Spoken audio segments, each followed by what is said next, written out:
بسم اللہ الرحمن الرحیم۔ حضرت مولانا قاسم نانوتوی رحمت اللہ علیہ دارالعلوم دیوبند کے بانی، اللہ نے ان کو علم بھی بڑھا دیا تھا اور عمل کے بھی بہت بڑے امام تھے، اور ان کے اندر قناعت بھی بہت زیادہ تھی اور زہد بھی بہت زیادہ تھا، یعنی دنیا کی لالچ نہیں تھی۔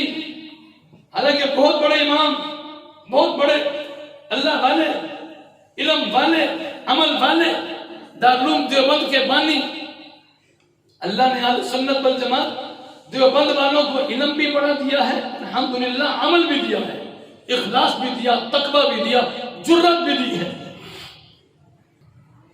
ہمارے اللہ والے حضرت ابو الحسن علی میاں ان کا نام تھا۔ ایک مرتبہ دارالعلوم دیوبند کا اجتماع ہو رہا تھا، 60 سالہ اجتماع، تو انہوں نے وہاں پہ ایک جملہ کہا، کہنے لگے کہ دیوبندیت 3 چیزوں کا نام ہے، دیوبندیت 3 چیزوں کا نام ہے، نمبر 1 علم، نمبر 2 عمل، اور نمبر 3 جرت۔ نمبر 1 علم، نمبر 2 عمل، اور نمبر 3 جرت۔ یہ ان کا جملہ میں نے بچپن میں، بڑا پرانا یہ جملہ میں نے سن رکھا تھا کہ انہوں نے 60 سالہ اجتماع میں یہ بات کہی۔ مدرسے میں جب دورہ حدیث آخری سال ہوتا ہے نا، عالم کے کورس کا آخری سال، تو طلباء کی عادت ہوتی ہے کہ ہر کوئی اپنا جس کو کہہ لیں آٹوگراف کہہ لیں، یا اپنا ایک یادگیری والا ایک جملہ لکھتے ہیں، پھر سارے ایک ڈائری پہ لکھ کے جاتے ہیں۔ تو جب مجھے کہا کہ آپ کوئی سا جملہ لکھ کے دیں، اب میرے ذہن میں فوراً کوئی ابو الحسن حضرت مولانا علی میاں صاحب کو جملہ میرے ذہن میں آ گیا کہ انہوں نے جو جملہ کہا تھا، میں نے وہی جملہ لکھ دیا، بس تھوڑا سا اضافہ کر دیا۔ میں نے کہا دیوبندیت 3 چیزوں کا نام ہے، نمبر 1 علم، نمبر 2 عمل، اور نمبر 3 جرت۔ بس ان تینوں چیزوں کو اپنا لو، پوری دنیا پہ چھا جاؤ۔ جس کے پاس علم بھی ہو، جس کے پاس عمل بھی ہو، جس کے پاس جرت بھی ہو، پھر اس کو روک کوئی نہیں سکتا، وہ پوری دنیا پہ چھا جاتا ہے۔ کیوں؟ اس کے پاس علم بھی ہے، اور پھر علم پر عمل بھی ہے، اور علم اور عمل کو آگے پھیلانے کے لیے جرت بھی ہے۔ تو حضرت مولانا قاسم نانوتوی رحمت اللہ علیہ، علم بھی تھا، عمل بھی تھا، اور جرت بھی۔ جرت ان کی کیسی تھی؟ ایک مرتبہ انگریزوں کے ساتھ لڑائی کرنے کا موقع آیا، جنگ ہوئی ہے، 1857 کی جنگ آزادی مشہور جنگ ہے، آپ سکول کی کتابوں میں پڑھو، آپ تاریخ کی کتابوں میں پڑھو، 1857 کی مشہور جنگ آزادی ہے، اور یہ لڑنے والے یہی حضرات تھے، مولانا رشید احمد گنگوہی، مولانا قاسم نانوتوی، حافظ زامن شہید، یہی حضرات تھے جنہوں نے انگریزوں سے ٹکر لی ہے۔ تعداد بہت تھوڑی تھی، تعداد کوانٹیٹی ان کی بہت تھوڑی تھی۔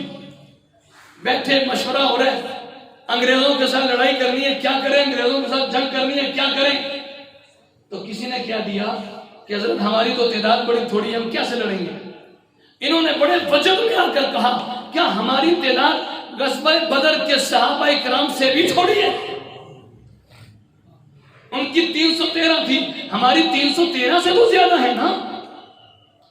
اگرچہ غزوہ بدر کے صحابہ کرام کا جذبہ اور ان کو حضور کی صحبت حاصل تھی، ساری چیزیں اپنی جگہ، بات صرف تعداد کی ہو رہی ہے۔ کہنے لگے ہماری تعداد کیا ان سے بھی تھوڑی ہے؟ بس اس جذبے سے کہا کہ لوگوں کے اندر جذبہ پیدا ہو گیا، کہا کہ اب جو مرضی ان کے خلاف لڑائی ہوگی، انگریزوں کے خلاف۔ یہ ان کی جرت تھی۔ اچھا، ان کی عاجزی کیا تھی؟ آپ کو میں ان کی عاجزی سناؤں۔ ان کی عاجزی کیا تھی؟ ایک مرتبہ ہندوؤں کے ساتھ مناظرہ ہوا، ہندو پنڈت کے ساتھ مناظرہ ہوا، اور مناظرہ ہوا وقت کا جو بادشاہ کہہ رہے ہیں، صدر وزیر اعظم جو بھی کہہ رہے ہیں، اس کی سرپرستی میں اس نے مناظرہ کرایا۔ مسلمانوں کا مجمع بھی ہے، ہندوؤں کا مجمع بھی ہے، دیکھنے کے لیے آئے ہیں، دیکھتے ہیں کہ ہوتا کیا ہے۔ میں عاجزی سنانے لگاؤں کہ عاجزی کتنی تھی مولانا قاسم نانوتوی میں۔ مناظرے کے لیے آگے میدان سج گیا، ہندوؤں کو عبرتناک شکست ہوئی اس مناظر میں، ہندوؤں کو عبرتناک شکست ہوئی، اور شکست دینے والے یہی مولانا قاسم نانوتوی تھے۔ جب شکست ہوئی نا ہندوؤں کو، مولانا قاسم نانوتوی جیت گئے۔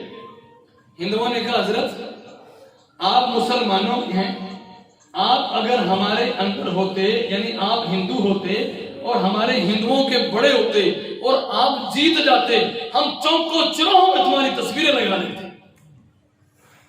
آپ کو جو فتح ملی ہے چھوٹی فتح نہیں، بہت بڑی فتح ہے۔ آپ اگر ہندوؤں میں ہوتے اور ہندوؤں میں بڑے پنڈت ہوتے، آپ جیت جاتے، ہم چوکوں چوراہوں میں تمہاری تصویریں لگا دیتے۔ اب اگر کسی کو یہ بات کہی جائے، اس نے تو خوشی سے بھول جانا ہے، لوگ بھائی میری تعریفیں ہو رہی ہیں، مجھے یوں کہا جا رہا ہے۔ تو مولانا قاسم نانوتوی نے پتا کیا کہا؟ انہوں نے کہا کہ تمہارے اندر قاسم ہے جو کوئی نہیں، تمہارے اندر قاسم ہے جو کوئی نہیں، اس لیے کہہ رہے ہو، اور میرے جیسے مسلمانوں میں تو ہزاروں ہیں، کس کس کے لگائیں گے؟ میرے جیسے تو مسلمانوں میں ہزاروں ہیں، وہ کس کس کے لگائیں گے؟ یہ ان کی عاجزی تھی۔ مولانا قاسم نانوتوی دارالعلوم دیوبند میں پڑھاتے تھے۔ ایک مرتبہ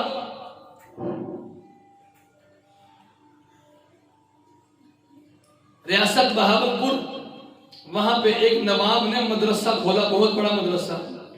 اب مدرسہ بنا دیا، مدرسہ بنانے کے بعد مین چیز یہ ہوتی ہے کوئی ایسا استاد لے کر آئے کہ جس کی وجہ سے طلباء کھینچے چلے آئیں، ایسا استاد ہو، ایسا محنت کرنے والا، علم والا، عمل والا، تقوی والا، پرہیزگار، جرأت والا بھی، جس میں ساری کوالٹیاں ہوں، ایسا کوئی استاد لے کر آؤ کہ طلباء یہاں پر آنا شروع ہو جائے۔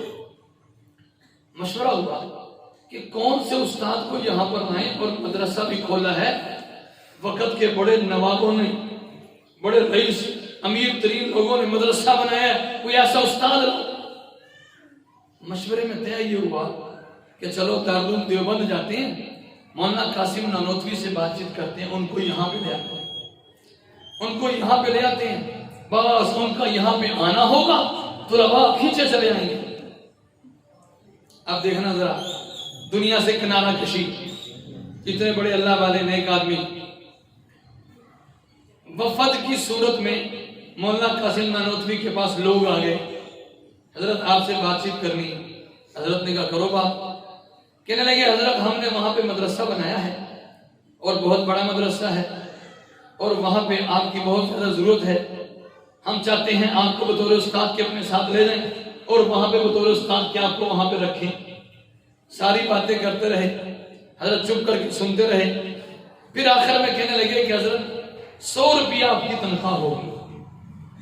بڑی پرانی بات ہے، اس وقت تو 100 روپیہ بھی لاکھوں میں ہے۔ یہ اس دور کی بات ہے کہ جس دور میں مولانا قاسم نانوتوی کو دارالعلوم دیوبند میں سے 3 روپیہ تنخواہ ملتی تھی۔ اب ایک بندے کی تنخواہ 3 روپے ہو اور کوئی دوسرا آفر کرے ہاں بھی آپ کو 100 روپیہ تنخواہ ملے گی، اس کے مقابلے میں تو بہت زیادہ ہے نا۔ کسی کی تنخواہ ہو 3 لاکھ اور آفر کریں آپ کو 1 کروڑ تنخواہ ملے گی، 3 لاکھ اور 1 کروڑ بڑا فرق ہے۔ مولانا قاسم نانوتوی نے جواب دیا کہ دیکھو بات یہ ہے، مجھے دارالعلوم دیوبند میں 3 روپے کی تنخواہ ملتی ہے، 3 روپے، اس 3 روپے میں سے 2 روپے میں تو میرے گھر کا سسٹم چلتا ہے، 1 روپیہ بچ جاتا ہے، اور پھر میں غرباء میں، فقراء میں، مسکینوں میں، یتیموں میں، حاجت مندوں میں 1 روپیہ تقسیم کر دیتا ہوں۔ اب اگر تم مجھے 100 روپیہ دو گے تو گھر کا سسٹم تو 2 روپے میں چلنا ہے۔ اب اس کا مطلب یہ ہوا کہ پہلے مجھے 1 روپیہ تقسیم کرنا پڑتا تھا، اور اب مجھے 98 روپیہ تقسیم کرنے پڑیں گے۔ میں تو اسی کام پہ لگا رہوں گا، میں تو اسی کام پہ لگا رہوں گا، پڑھنے پڑھانے کا سلسلہ تو گیا، لہذا مجھے ضرورت نہیں ہے، سسٹم میرا گھر کا 2 میں چل جاتا ہے، اور مجھے ویسے بھی اضافی مل رہی ہیں، لہذا میں یہیں پہ صحیح۔ یہ تھی ان کی زہد کی ایک بہت بڑی دلیل کہ وہ دنیا سے کیسے ہٹ کٹ کر دین کا کام کرنا چاہتے تھے۔ ہاں ضرورت کا پاس ہو، اس میں حرج بھی کوئی نہیں ہے، ضرورت کا پاس ہو۔ میں یہ بات اس لیے کہہ رہا ہوں کہ بعضوں کو کچھ باتیں ہضم نہیں ہوتی، کہ تم کہہ رہے ہو کہ دیکھو مولانا نے 100 روپیہ تنخواہ نہیں لی، اور فلاں عالم دین لیموزین میں جاتے ہیں، فلاں پراڈو میں جاتے ہیں، فلاں کے گارڈ ہیں، فلاں کے یوں ہیں، بعضوں کو یہ بات بھی ہضم نہیں ہوتی۔ تو بات اصل میں یہ ہے کہ بات ضرورت کی ہے، ضرورت ہے زیادہ بھی لے لیں، نہیں ضرورت تو نہ لیں، اور اگر پھر بھی کوئی زیادہ بھی لے لے تو گناہ کی بات کوئی نہیں، وقت کی بات ہے۔ ان کو 100 روپے کی ضرورت نہیں تھی، 3 روپے میں گزارا ہو رہا تھا، انہوں نے کہا میں 3 روپے لوں گا۔ تو آج اگر کوئی 3 کروڑ بھی لے لیتا ہے تو اس میں لے لینے میں ضروری نہیں کہ انکار ہی کرنا چاہیے، دے رہا ہے اللہ تو لے لے، حلال کے ہیں تو لے لے، کوئی ایسی بات نہیں۔ بزرگوں نے ایک جملہ لکھا ہے کہ مال کے بارے میں طمع بھی نہ ہو اور جمع بھی نہ ہو اور منع بھی نہ ہو، 3 لفظ ہیں۔ نمبر 1 طمع، لالچ بھی نہ ہو، اور جمع بھی نہ ہو، آ جائے تو وہ جمع کر کے رکھ رہے ہیں، جمع کر کے رکھ رہے ہیں، ایسا بھی نہ ہو، اور نمبر 3 منع بھی نہ ہو۔ کوئی دے رہا ہے حلال کا ہے، حلال کے پیسے دے رہا ہے، جذبے سے دے رہا ہے اور محبت میں آ کے دے رہا ہے، کوئی ہدیہ دینا چاہ رہا ہے تو پھر اس کو منع بھی نہ کرے، اس کا لے لے۔ دل میں لالچ رکھ کے لائے کہ میں لوں گا، یہ غلط ہے۔ ایک مرتبہ مولانا قاسم نانوتوی رحمۃ اللہ علیہ مسجد میں داخل ہوئے اور ایک شخص پیچھے آیا، حضرت ہدیہ دینا ہے۔ تو حضرت محسوس کر لیتے تھے کہ یہ جو ہدیہ دے رہا ہے اس کی نیت صحیح نہیں ہے، اس نے بعد میں بڑھا چڑھا کے بیان کرنا ہے، اس نے اپنا احسان جتلانا ہے، میں نے مولانا کو اتنے پیسے دیے، میں نے یوں کیا، میں نے یوں کیا۔ حضرت کو تھوڑا سا بھی شک نظر آتا تھا، انکار کر دیتے تھے۔ حضرت ہدیہ دینا ہے، حضرت نے اس کی بات ہی نہیں سنی، نماز پڑھانے کے لیے آگے، مسجد میں نماز پڑھائی، نماز پڑھا کے واپسی جانے لگے، جوتے پہننے لگے تو ان کو محسوس ہوا جوتوں میں کچھ ہے۔ جب جوتے جھاڑے تو اندر سے وہی پیسے نکلے جو بندہ دینے آیا، جوتوں میں رکھ کے چلا گیا۔ اس موقع پہ مولانا قاسم نانوتوی نے ایک بات کہی، فرمانے لگے کہ لوگوں دیکھو، جو دنیا کے پیچھے پڑے گا دنیا ہاتھ نہیں آئے گی، ہاں اللہ کے کاموں پہ لگ جائے دنیا اللہ یوں قدموں میں ڈال دیں گے، آگے قدموں میں کہ نہیں آئی۔ ایک شخص نے حضرت کو لفافے میں ڈال کر پیسے بھیجے، مولانا اشرف علی تھانوی کو۔ یہ واقعہ مولانا اشرف علی تھانوی کا ہے۔ لفافے میں ڈال کر جیسے خط ڈالتے ہیں اور اسی ایڈریس پہ ڈاک کے ذریعے بھیج دیتے ہیں، انہوں نے اس طرح لفافے میں ڈال کر کئی ہزار روپیہ بھیجا، لفافے میں ڈال کر بھیج دی، اور خط میں بہت سی باتیں بھی لکھی۔ مولانا اشرف علی تھانوی کو محسوس ہوا کہ یہ ہدیہ دے کر، پیسے دے کر اس نے آگے بیان کرنا ہے، اس نے باتیں جتلانی ہیں، لہذا اس کا ہدیہ نہ رکھو۔